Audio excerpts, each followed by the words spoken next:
What do you think of when you hear the term load management thrown around? It shouldn't be needed, first and foremost, Yeah, you heard that right. Michael Jordan just unleashed a fiery take on load management, calling out today's NBA players for turning the league soft and disrespecting both the fans and the game itself.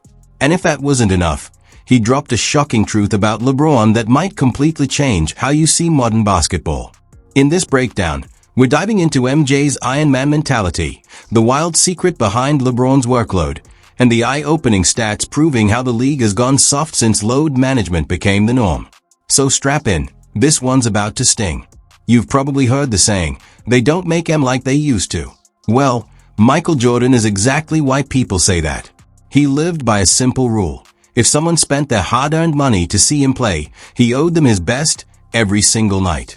No excuses, no sitting out, no saving energy for tomorrow. If you bought a ticket to see Michael Jordan, you were going to get Michael Jordan, full throttle, every game, every time. The fans are there to watch me play. I want to impress that guy way up on top who probably worked his ass off to get a ticket. And that mentality wasn't just talk, it was his entire DNA. Michael Jordan played all 82 games 9 different times. 9. Even in his late 30s, when he was with the Wizards and his knees looked like they'd been through a war, he still showed up every night. Meanwhile, today's stars sit out games in December for load management. This was the same man who dropped 38 points in the 1997 finals while battling the flu, barely able to stand, yet carrying his team to victory. That wasn't just mental toughness. It was an obsession that bordered on madness. But that's what made him who he was. Sprained ankles, migraines, back pain, exhaustion, none of it stopped him. And in 1993, after his father was murdered, Jordan didn't walk away from the game. He turned to it.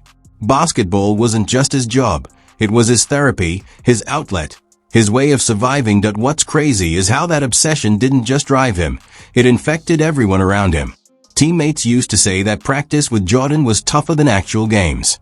Steve Kerr found that out the hard way in 1995 when Jordan literally punched him during practice because he refused to lower his intensity. That was the standard. If you were on his team, you had to show up like him. And that's why those Bulls teams weren't just champions, they were forged in fire. But here's what most people forget. That mindset didn't just create trophies, it built the NBA's empire. Before Jordan, the league wasn't global, and some finals games weren't even shown live. Then MJ arrived, never missed games, never took plays off, and gave fans a full show every single night. The result? The NBA exploded into a worldwide phenomenon. Ratings skyrocketed, merchandise sales tripled, and suddenly every kid from Chicago to China wanted to be like Mike. Think about it. The NBA didn't become a global powerhouse because of fancy marketing campaigns. It happened because the biggest star in the world made fans believe the game was worth every penny. When you bought a ticket to see Michael Jordan, you got greatness, no excuses, no load management. That was his standard. To him, true greatness meant showing up when it was inconvenient, painful, or even impossible. That was his code. So when Jordan recently called out today's players for disrespecting fans by sitting out games, it hit the league like a bombshell. This was coming from the man who played through the flu, exhaustion, and personal tragedy, and never once asked for rest. And the wild part? The legends backed him up. Icons like Iverson, Barkley, and Magic didn't disagree. They nodded and said, "Finally, someone said it." Because this wasn't Jordan being bitter. It was Jordan defending the soul of basketball. That was him carrying the torch for an entire generation built on one unshakable rule. If you can walk, you play. No excuses. And the one who embodied that code after Jordan? Kobe Bryant. The man was basically Jordan 2.0 when it came to toughness and mentality.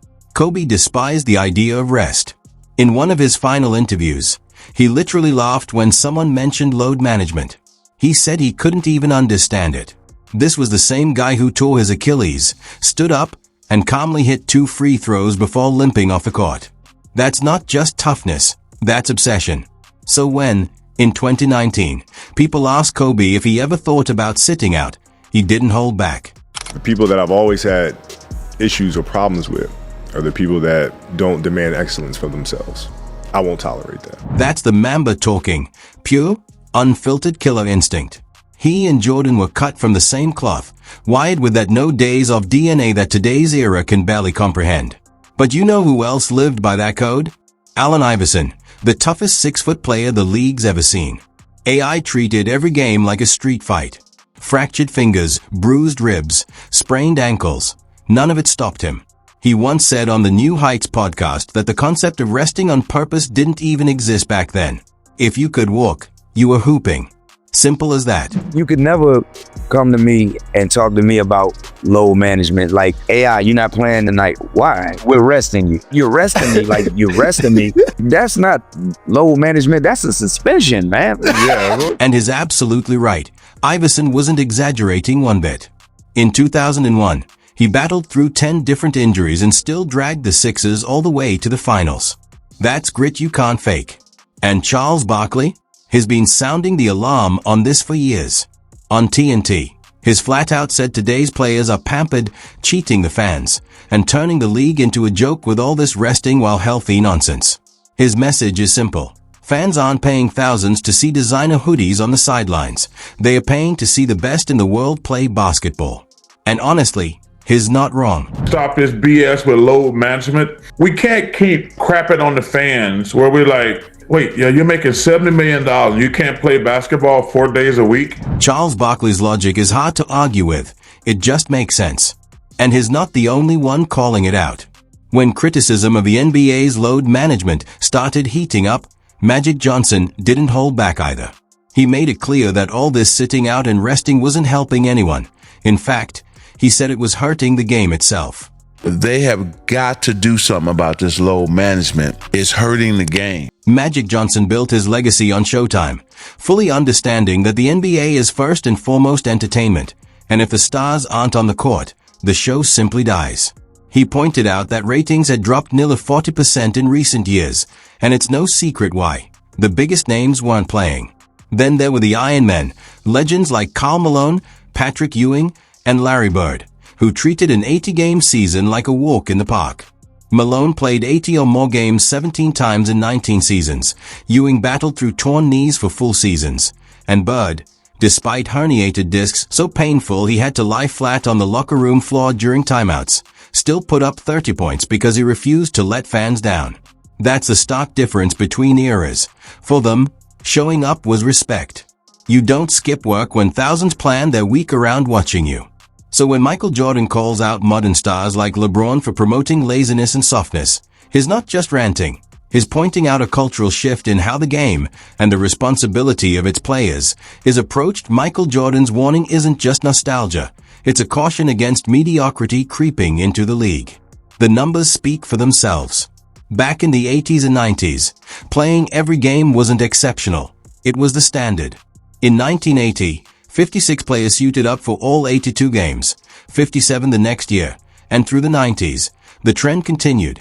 58 in 1990, 50 in 1991, 53 in 1992, 51 in 1998, and 58 in 2000. That's nearly 60 players a season, more than an entire modern roster.